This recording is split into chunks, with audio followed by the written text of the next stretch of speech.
The hum of the airport was a familiar sound to Maya Caldwell, a respected corporate attorney who had spent the last decade building a name for herself in the legal world. The long security lines, the hurried travelers, the echoing announcements. It was all part of a routine she knew too well.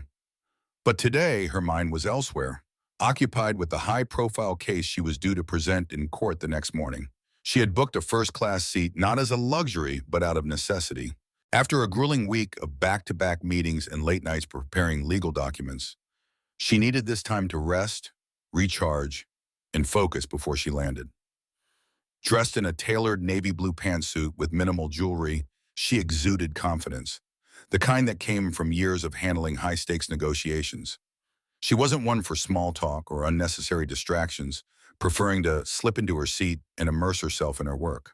As she stepped onto the plane, Maya nodded politely at the flight attendants stationed at the entrance. One of them, a woman named Helen Foster, responded with a brief nod, but something in her gaze lingered. It was subtle, just a fraction of hesitation before she turned her attention to the next passenger. Maya barely noticed. She was too used to navigating spaces where she wasn't always expected to belong. Walking down the pristine aisles of first class, she found her seat, a spacious window seat near the front of the cabin. She placed her briefcase in the overhead bin, carefully positioning it so that it wouldn't shift during takeoff.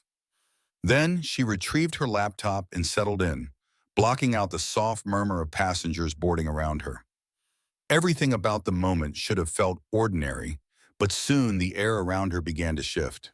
Helen, the flight attendant who had hesitated earlier, walked through first class, her eyes scanning the seated passengers. When she reached Maya's row, her steps slowed. She stopped beside Maya's seat, clipboard in hand, a polite but firm expression settling on her face. "Excuse me, ma'am," Helen said, her voice carrying a carefully measured tone. "May I see your boarding pass?" Maya blinked up at her, momentarily caught off guard. This wasn't a request she often encountered in first class. Boarding passes were typically checked at the gate, not once a passenger was already seated.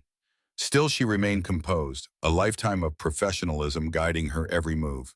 "Of course," she said smoothly, reaching into her handbag and pulling out her neatly printed ticket. She handed it to Helen, expecting nothing more than a quick glance before it was returned. But Helen didn't hand it back right away. Instead, she examined it, her brows knitting together in slight confusion. Then she glanced back at Maya, her expression shifting from neutral to something more guarded. "This seat is in first class," Helen stated, though it wasn't a question. Maya's lips pressed together in the faintest sign of irritation. "Yes, I know. It's my assigned seat." Helen pursed her lips, as if weighing her next words carefully. "I'll need to double-check this," she said, finally returning the ticket. Without waiting for a response, she turned on her heel and disappeared toward the galley.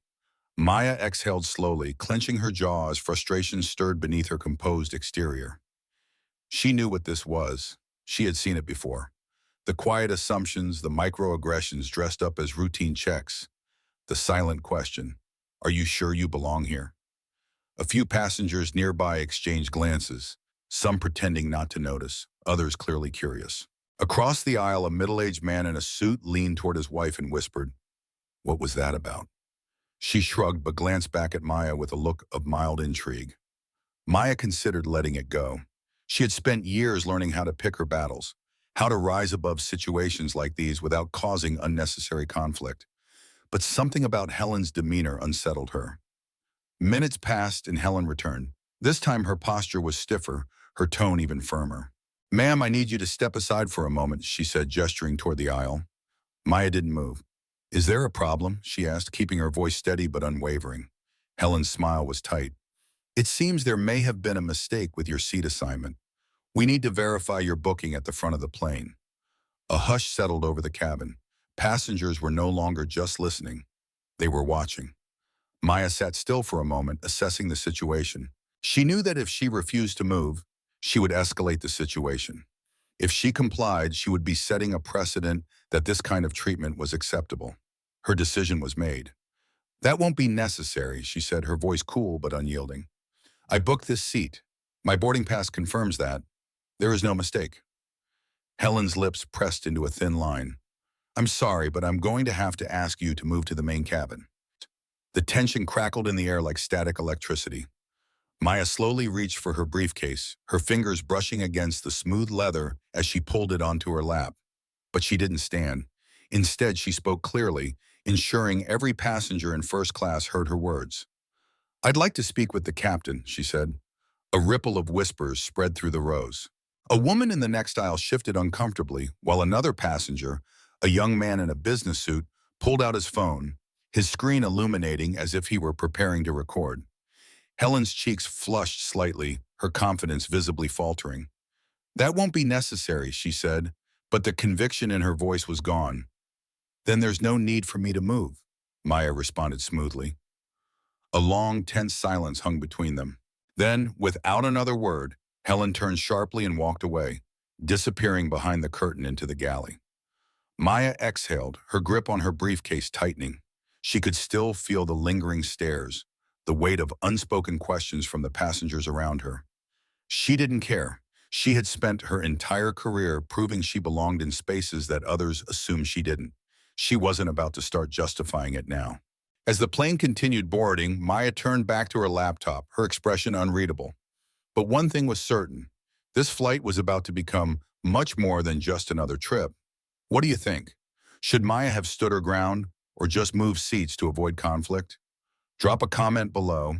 And if you want to see what happens next, hit that like button and subscribe for more incredible stories. Maya Caldwell had spent her entire career handling high-pressure negotiations, courtroom battles, and moments that demanded grace under fire. But as she sat in seat 3A of first class, facing down a flight attendant who had all but decided she didn't belong, she realized something. This was not a misunderstanding. Helen Foster, the flight attendant standing before her with her arms crossed, wasn't asking. She was demanding. "Ma'am," Helen said, her voice louder this time, cutting through the quiet hum of the first-class cabin, "I'm going to have to ask you to move to economy. Your seat appears to have been reassigned." Maya did not move. Her grip tightened around the armrest, her nails pressing into the leather. She could feel the weight of every stare, some curious, some nervous, some filled with quiet judgment. A few passengers shifted in their seats, pretending to focus on their drinks or the in-flight magazine, while others made no effort to hide their interest in what was unfolding. "Excuse me?" Maya said, her voice measured and firm. "There's been no reassignment, my ticket is valid, and I intend to sit in the seat I paid for." Helen's smile was tight, a smile meant to patronize rather than reassure. "Ma'am," she said again, her tone dripping with forced politeness, "I'm not going to argue. If you don't move, I'll have to involve security." A murmur rippled through the cabin. Security? Over a seating assignment? The threat hung in the air, thick and heavy. Maya had seen this tactic before. It was a classic power move, designed not to enforce rules, but to humiliate, to control, to make her shrink. But Maya did not shrink. Instead, she let out a slow, controlled breath and stood up, not in defeat, but with the slow, deliberate confidence of a woman who knew her worth. She collected her briefcase, her movements as calm as they were precise, and turned to face the rest of the first-class cabin. "This is unacceptable," she said, her voice clear, cutting through the air like a blade. Helen stiffened. A man across the aisle, the same one who had whispered to his wife moments ago, exchanged a look with her, his eyebrows raised. A younger passenger pulled out their phone, their screen glowing in the dim cabin light. Helen noticed, and for the briefest second there was hesitation in her eyes. Maya held her gaze, letting the moment stretch. Then, with controlled elegance, she turned and walked toward the economy cabin. The walk felt longer than it should have. As she stepped through the dividing curtain, moving from the spacious comfort of first class into the tighter, more crowded rows of economy, something inside her twisted. This wasn't just about a seat. This was about being made an example of. This was about being told, without words but with actions, that she didn't belong. The moment Maya settled into her cramped economy seat, her mind snapped into action. She pulled out her phone and quickly typed a message to her assistant, Jasmine. "Issue on flight 672, first class seat revoked without cause. Possible discrimination. Documenting everything. Contact legal team." She hit send. Then she sent another message. This one to a personal contact in the airline industry. Need immediate escalation. Flight attendant removed me from first class without valid reason. Eyes on this situation. Maya didn't just take notes. She built cases for a living. And she was building one now. Back in first class, Helen tried to carry on as if nothing had happened. She moved through the aisle, pouring wine, handing out warm towels, smiling at passengers as though she hadn't just publicly humiliated someone for no reason. But passengers weren't fooled. The atmosphere in first class had changed. A woman near the front leaned toward her husband, whispering, "That was uncalled for." Did she really have to move her like that? Another man shook his head, pulling up the airline's website on his phone, as if checking the company's policies himself. And then the intercom crackled to life. "Cabin crew, please be advised we have received an update regarding passenger accommodations. All staff should ensure guest comfort and compliance with seating assignments for the remainder of the flight." "Thank you." The announcement sounded routine, but Helen knew better. She froze in place, eyes flicking toward the front of the cabin, where another flight attendant shot her a knowing glance. Something was happening. She turned, glancing toward the curtain separating first class from economy, where Maya now sat, her posture calm but unyielding, her phone screen glowing. Helen's stomach twisted with unease. Meanwhile, in the economy section, Maya received a reply from her contact at the airline. "Understood, this is already being escalated to corporate. Keep documentation. Expect immediate response." She leaned back in her seat, her heart steady. She had never been the type to cause a scene, but she had also never been the type to let injustice go unanswered. This wasn't about pride. It was about principle. And if Helen Foster thought this was over, she was gravely mistaken. What would you have done in Maya's position? Would you have moved to avoid conflict or stood your ground? Drop a comment below. Let's talk about it. And if you want to see what happens next, hit that like button and subscribe for more stories that uncover the truth. The cabin remained eerily quiet after Maya Caldwell was forced to move to economy class. The hum of the engines filled the void left by the murmurs of passengers who had just witnessed the blatant injustice unfold before their eyes. Some had looked away, pretending not to see it, while others had met Maya's gaze with silent sympathy, but none had spoken up. She could still feel the sting of humiliation as she settled into her cramped middle seat, her broad shoulders barely fitting between the two armrests. The downgrade from first class to economy wasn't just about comfort, it was about a message that she didn't belong, that her presence in a space of privilege had been questioned, scrutinized, and ultimately denied. Maya wasn't one to let her emotions get the best of her, but as she shifted in the uncomfortable seat, a tightness built in her chest. Not just frustration, pain. She placed a hand on her stomach, pressing gently. A sharp, aching sensation radiated through her lower abdomen, causing her to wince. Maya knew this feeling well. It had started weeks ago, subtle at first, a dull pain she had ignored. She had brushed it off as stress, a byproduct of working long hours and not taking care of herself. But now, as the plane cruised at 35,000 feet, the discomfort had turned into something more intense, something she could no longer ignore. She took a slow breath, gripping the armrest, her fingers digging into the cheap plastic as she tried to steady herself. Helen Foster, meanwhile, moved through first class as if nothing had happened. She poured glasses of wine, adjusted blankets, and smiled at passengers, though her hands trembled slightly.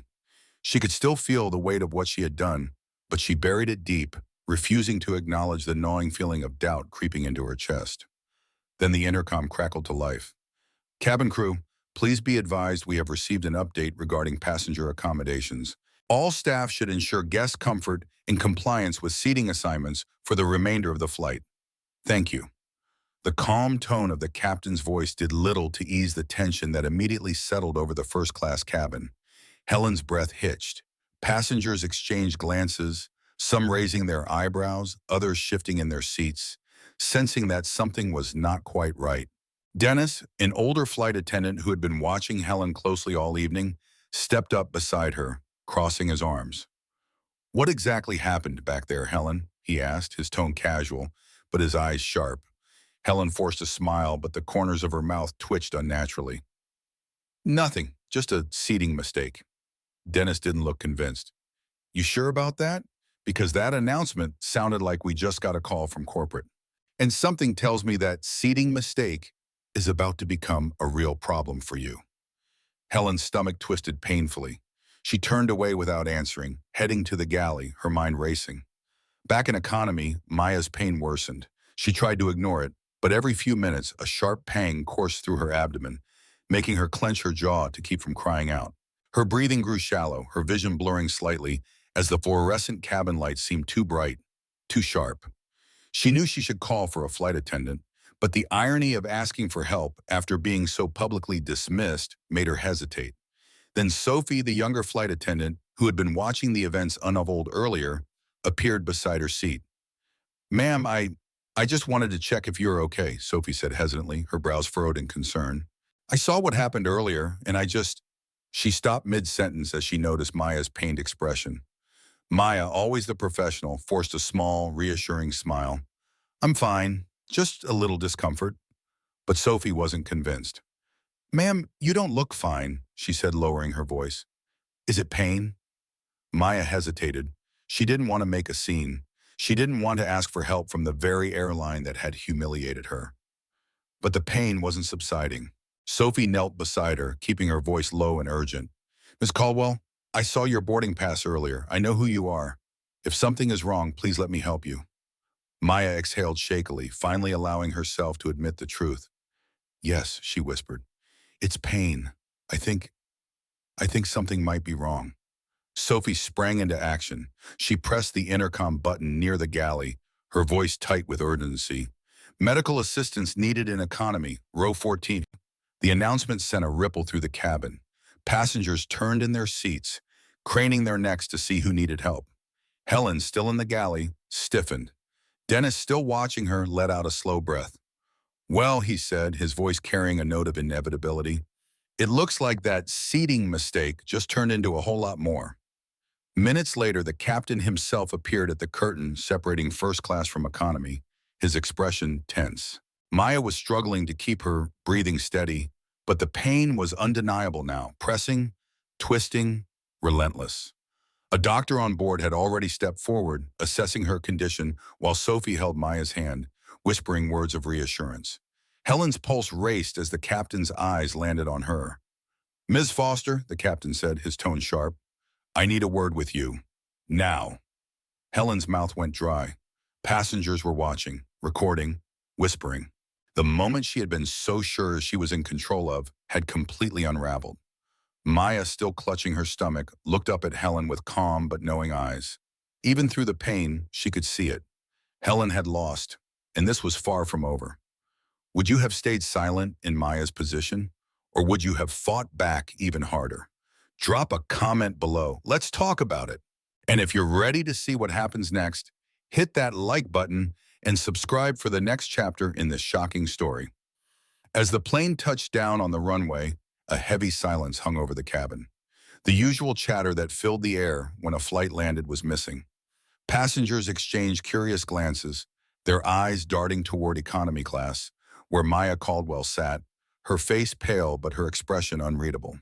She had endured the last hour in excruciating discomfort, a dull but persistent ache in her abdomen, serving as a painful reminder of how this entire ordeal had unfolded.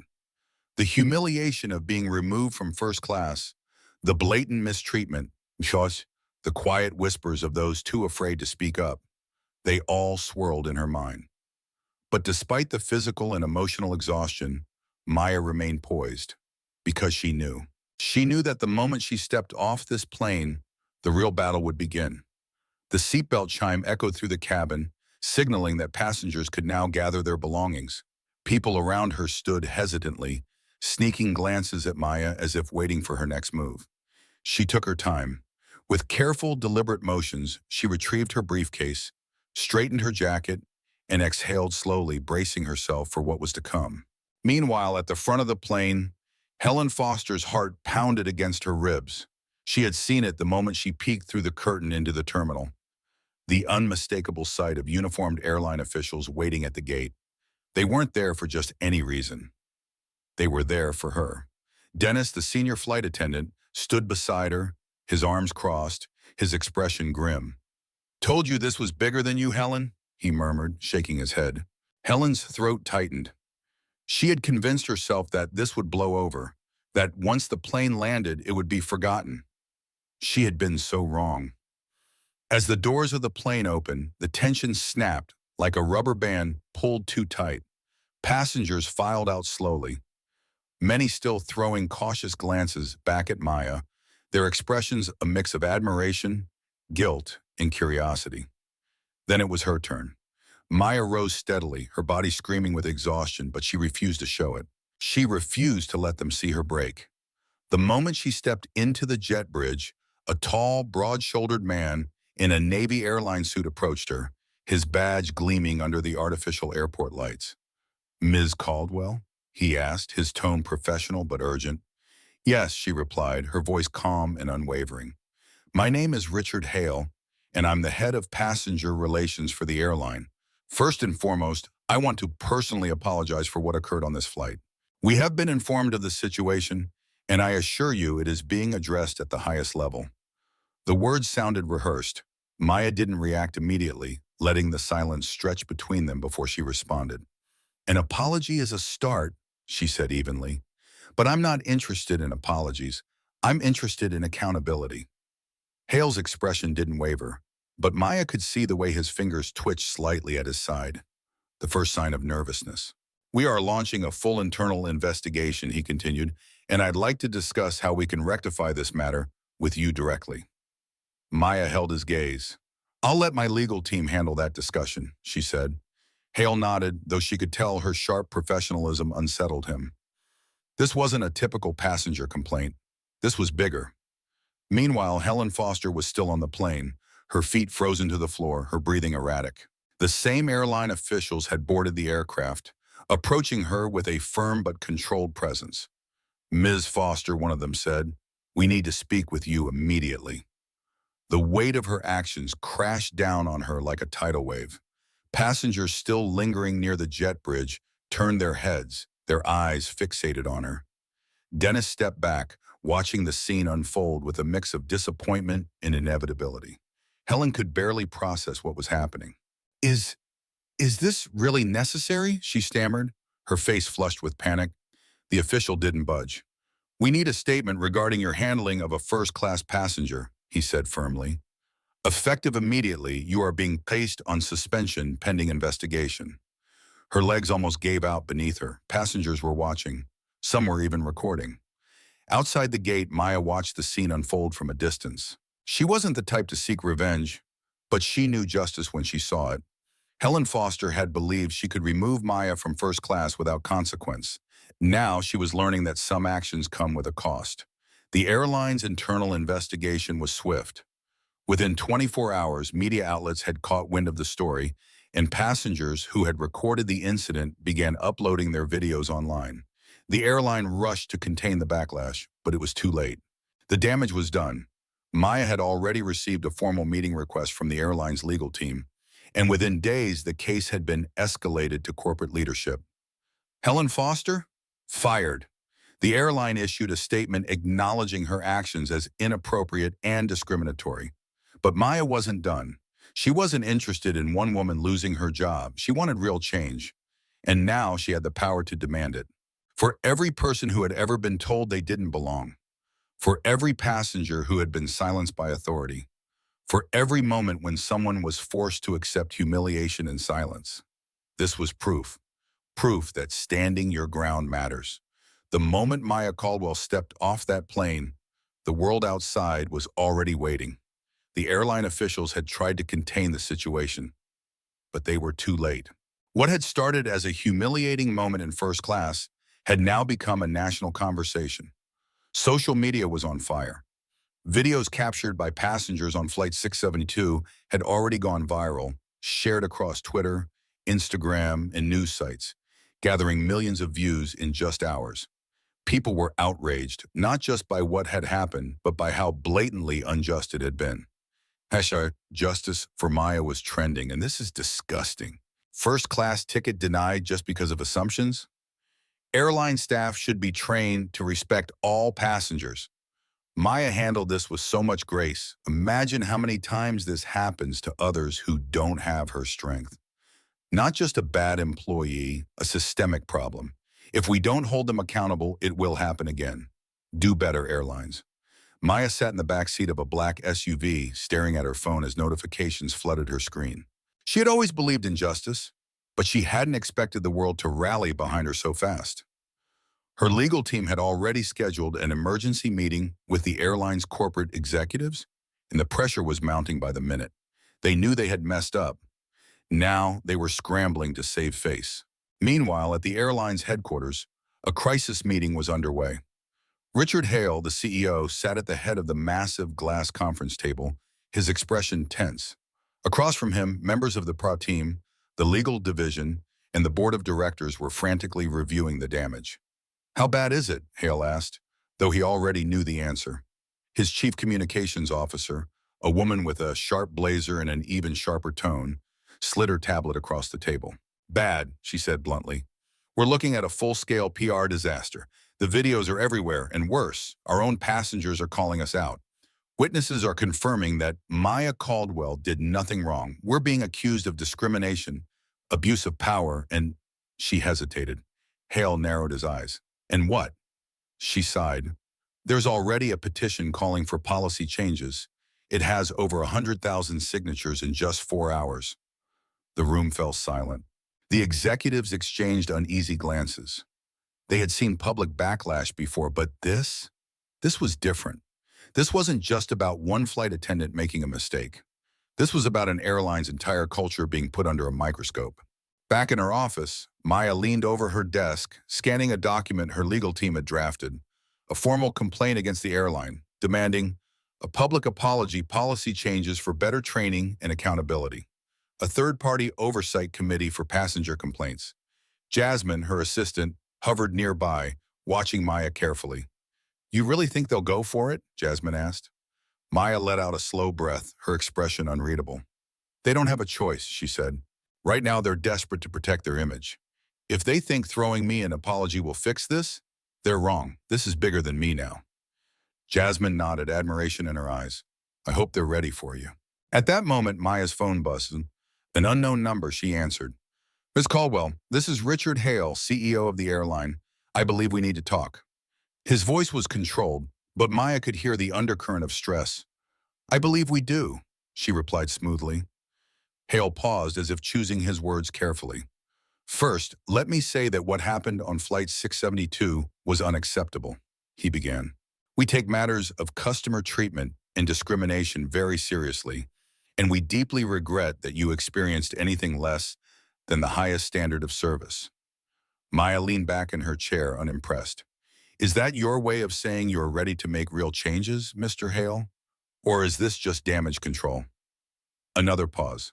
"I won't insult your intelligence," Hale admitted. "Yes, we want to resolve this quickly. But I also recognize that this is an opportunity to do better. If we're willing to meet your demands, would you be open to working with us?" Maya tapped her fingers against the desk, considering. She knew what this was, a negotiation, the kind she had handled in courtrooms for years. But this wasn't just about winning. This was about setting a precedent. "If you're serious about change," she said finally, "then let's talk. But I won't accept half measures." Hale exhaled. "Understood. Let's meet tomorrow morning." She was fighting for everyone who had ever been mistreated, overlooked, or dismissed because someone else decided they didn't belong. This wasn't just a battle against an airline. This was about power, respect, and demanding better. The moment Helen Foster stepped into the corporate office of the airline, she knew. She knew her fate was sealed. The air was thick with tension, the silence almost oppressive as she walked down the long hallway toward the disciplinary hearing room. Each step felt heavier than the last, as if the weight of her decisions, her assumptions, her mistakes were physically pressing down on her shoulders. For years, Helen had walked these halls with confidence. She had built a solid career, earned the respect of her peers, and always believed she was untouchable, an authority figure who could do no wrong.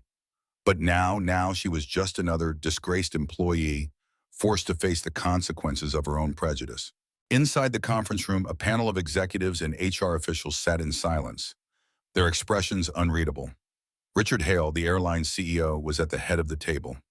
His face was tight with frustration, his fingers tapping rhythmically against the polished wooden surface. Helen's mouth was dry. She swallowed hard, trying to summon some of the confidence she once had. But as she pulled out her chair and sat down, her hands trembled. She had once commanded rooms like this. Now she was at their mercy.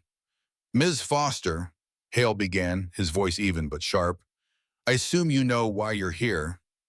Helen nodded, unable to meet his gaze. "An incident occurred on Flight 672, he continued, one that has resulted in a public relations nightmare, a legal threat, and severe damage to our company's reputation." He leaned forward, his eyes narrowing. "Tell me, Helen, what were you thinking?" Helen flinched at the bluntness of the question.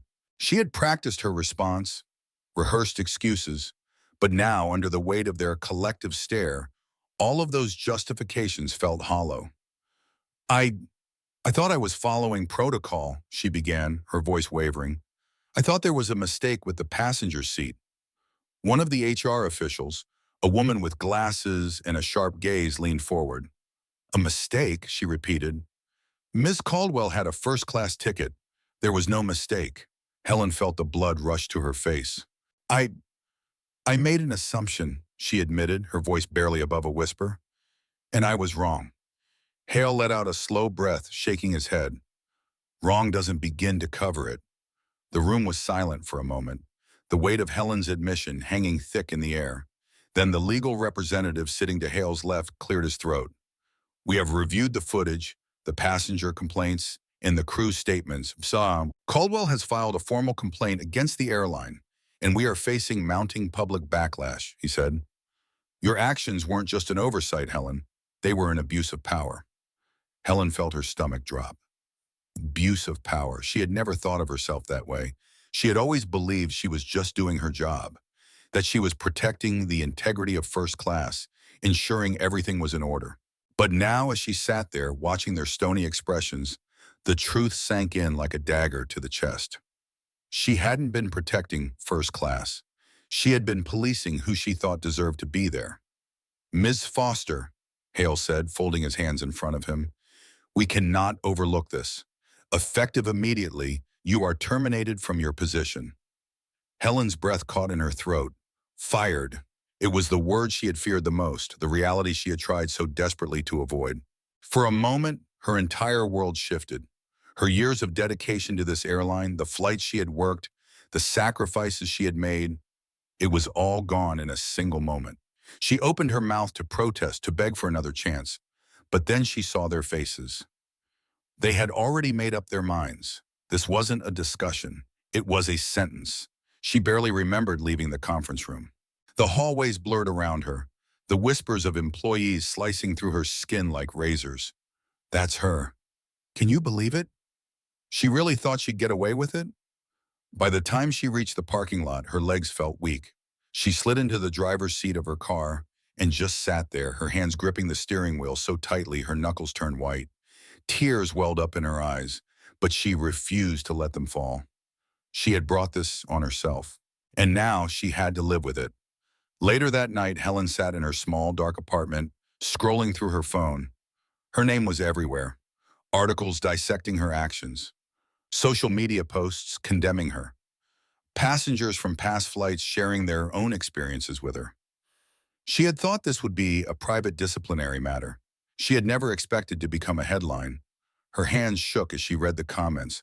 "I hope she never works in customer service again. People like her are the problem." She got what she deserved. Imagine how many others she's treated this way. Apologizing now won't fix what she did. Helen set the phone down, her heart pounding. She had lost everything. And the worst part, she deserved it. For the first time in her life, she had to face the truth about herself. She had been so sure she was right, but she had been oh. Now the question remained, could she ever fix this? The day after the flight, Leona Bennett sat in a high-rise conference room, staring across the long glass table at the most powerful executives in the airline industry. The room was sleek, modern, designed to intimidate, but Leona was unshaken. She had spent her entire career fighting battles like this, cases of bus, systemic mistreatment, corporate negligence. But this time it wasn't just a legal case, this time it was personal. Richard Hale, the airline's CEO, sat at the head of the table, flanked by his legal team and senior advisors. His expression was carefully measured, but the tension in the room was impossible to ignore. "We deeply regret the incident that occurred on Flight 672, Hale began, his voice smooth, diplomatic. "We recognize that mistakes were made, and we are prepared to issue a formal apology and provide compensation for your experience." Leona didn't flinch. She folded her hands neatly on the table and met his gaze with an icy calm. "I didn't come here for an apology," she said simply, "and I don't need your money."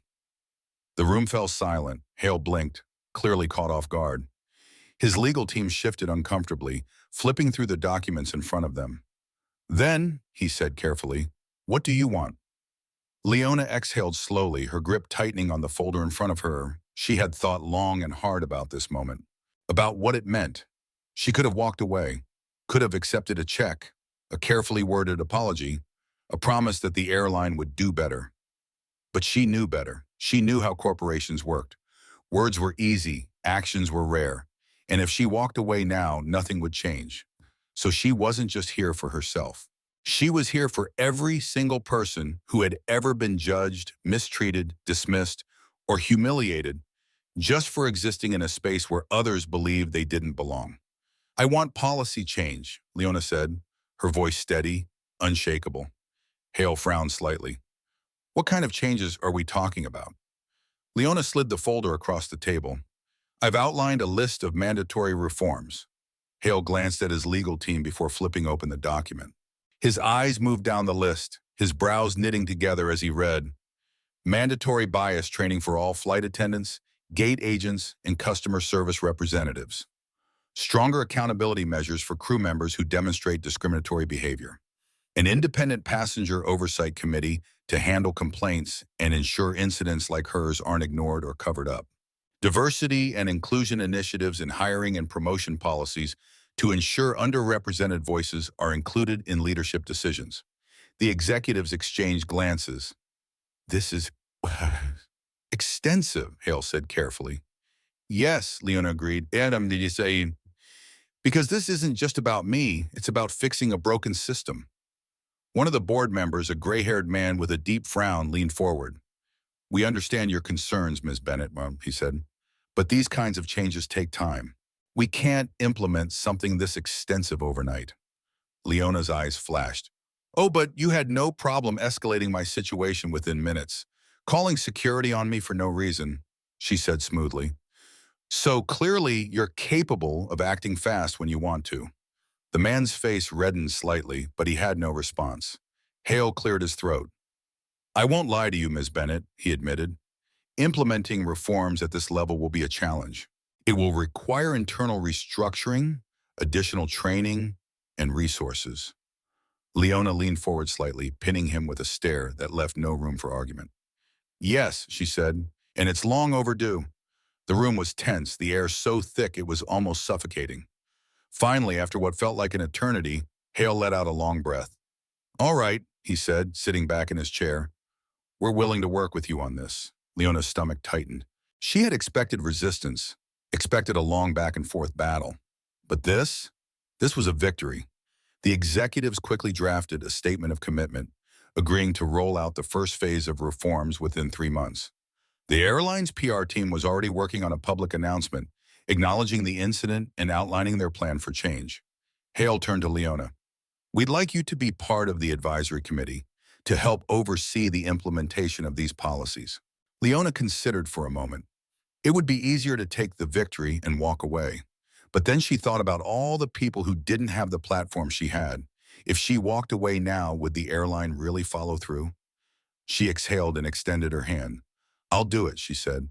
"But understand this, I'm not here to protect your reputation. I'm here to make sure this actually happens." Hale shook her hand. "Understood." Later that night, Leona sat in her apartment, looking out over the city skyline. Her phone buzzed constantly. News outlets were picking up the story. Advocacy groups were reaching out. For the first time in a long time, she felt hope. This wasn't just about winning a case. It was about creating real, lasting change. Helen Foster sat in her tiny, dimly lit apartment, staring at the unopened email on her laptop screen. The subject line was simple, but its weight felt impossible to carry. Formal termination notice. Airline HR. Her hands trembled as she hovered over the message, her stomach twisted into knots. She knew what it would say. She knew there would be no second chances, no opportunity to explain herself, no chance to undo the moment that had destroyed everything. But even as the reality of her unemployment settled over her, the pain of public humiliation burned deeper. She had become the face of corporate prejudice, dragged through social media as an example of everything wrong with the airline industry. Every time she picked up her phone, she saw hundreds of strangers tearing her apart. Good. She got what she deserved. People like her ruin lives. I hope she never works again. She wouldn't have apologized if she wasn't caught. Helen squeezed her eyes shut, feeling the weight of their words pressed down on her chest like a stone. She had lost her job, her reputation, and worst of all, her sense of self. She was angry. At first, she wanted to blame everyone else. She wanted to believe that Leona had overreacted, that the airline had thrown her under the bus, that the world had turned against her unfairly. But deep down in the places she had been avoiding, she knew the truth. She hadn't been a victim. She had been the villain. Helen let out a shaky breath and finally opened the email. Foster, after a thorough internal investigation, the airline has determined that your conduct on Flight 672 was in direct violation of company policies regarding passenger treatment and professional conduct. Effective immediately, your employment is terminated. We wish you the best in your future endeavors. It was so cold, so final. She had spent years working for that airline. She had sacrificed birthdays, holidays, relationships to build her career. And now all of it gone because of one decision, one assumption, one moment of unchecked bias. She needed to understand why. Not why the airline had fired her, not why the world was against her, but why she had done it in the first place. She pulled her laptop closer and began typing into the search bar. Unconscious bias in the workplace. Systemic discrimination in airlines, racial profiling, and customer service article after article filled her screen. And with each one she read, the pit in her stomach grew deeper. She had always told herself she was a good person, but good people didn't make snap judgments. Good people didn't abuse their authority. Good people didn't humiliate passengers who had done nothing wrong. And yet, she had done all of those things.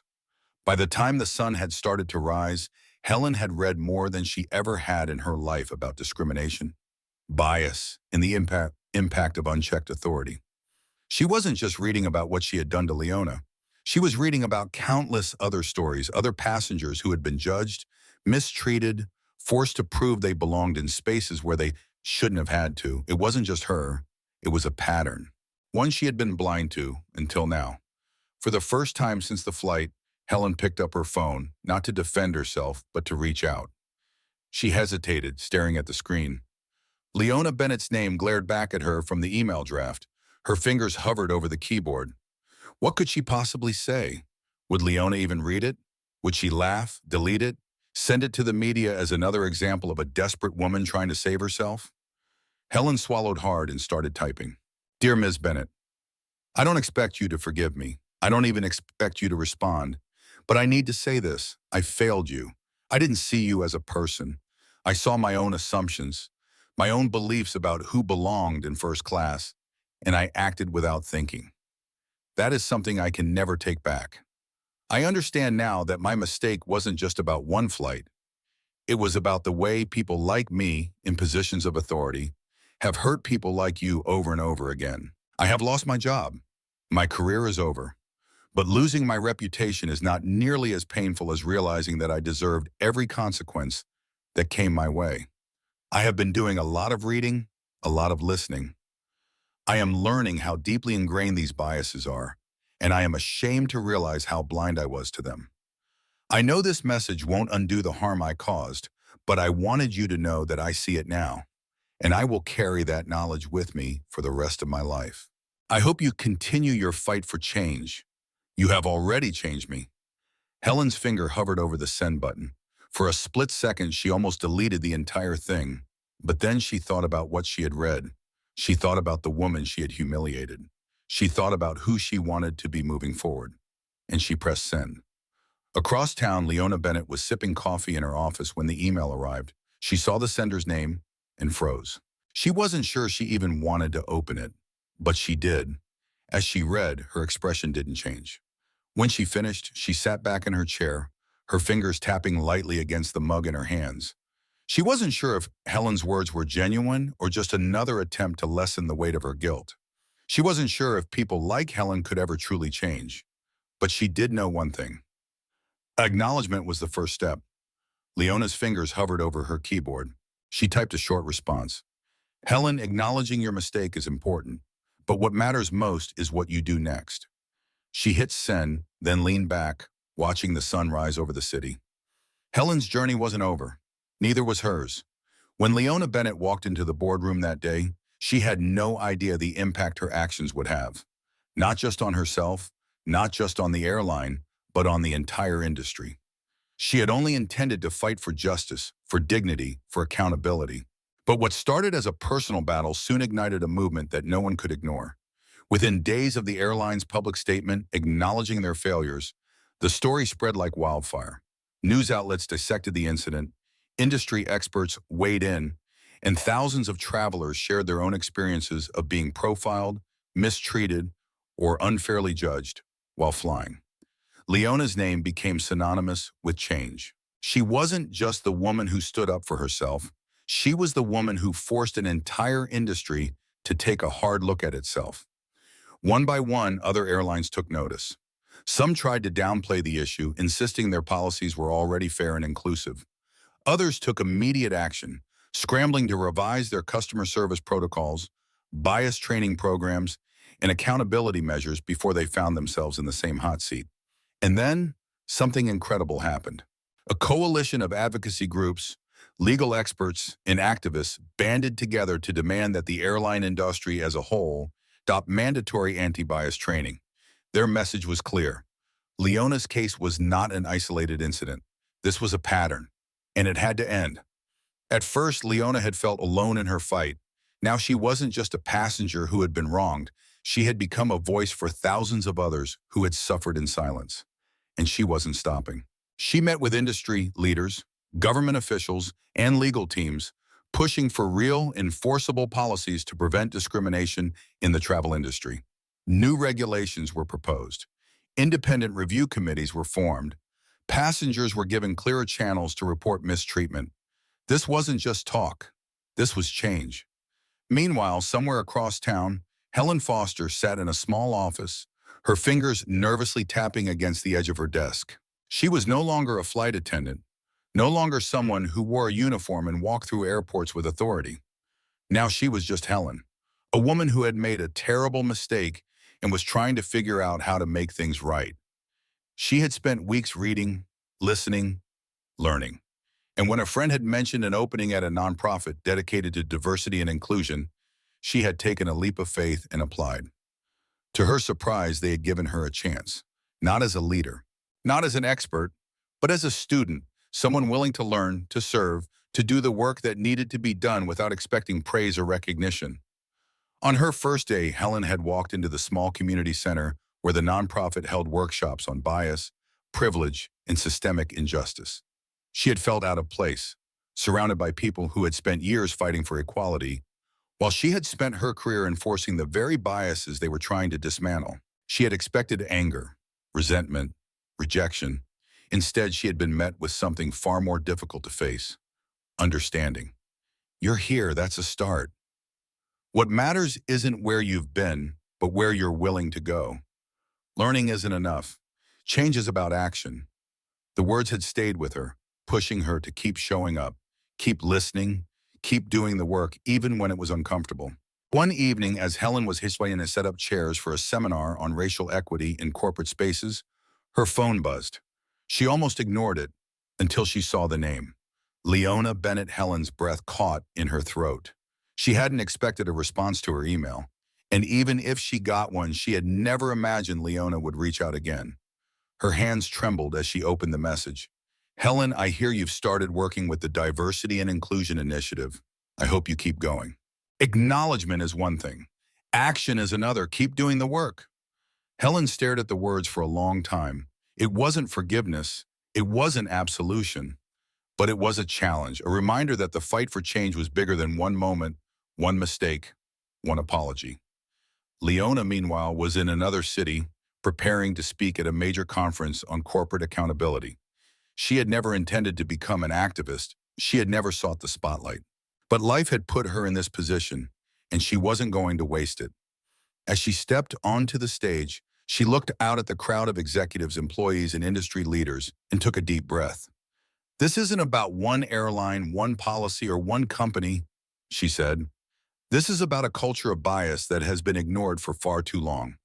The audience sat in silent anticipation, hanging on to her every word. "The way we treat people is a reflection of who we are. The way we hold each other accountable determines the kind of world we build." Her voice was strong, unwavering, and as she spoke, she realized something. This wasn't just her fight anymore. It was bigger than her. It was bigger than Helen. It was about every person who had ever been told they didn't belong. It was about every act of courage, every demand for justice, every person willing to stand up and say, "This isn't right."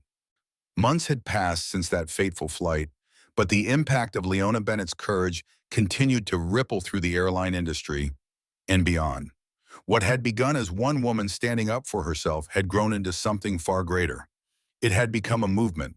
The airline had kept its promises. New policies were implemented. All employees, from flight attendants to corporate executives, were required to complete in-depth bias training. A permanent oversight committee was created to investigate future complaints fairly. For the first time in years, passengers felt that someone was listening, someone was fighting for them. And at the heart of it all was Leona, the woman who refused to be silenced. Leona had never asked to be a symbol. She had never intended to become a public figure, a speaker, an advocate for justice. But when the world pushed her down, she had stood up anyway. And now her name had become synonymous with change. One evening as she sat at her desk, her phone buzzed. A new email from the airline's CEO. She raised an eyebrow as she opened it. "Dear Ms. Bennett, we wanted to personally inform you that, thanks to your advocacy, the airline has seen a 46% decrease in discrimination complaints in the past 6 months. Your voice helped us become better.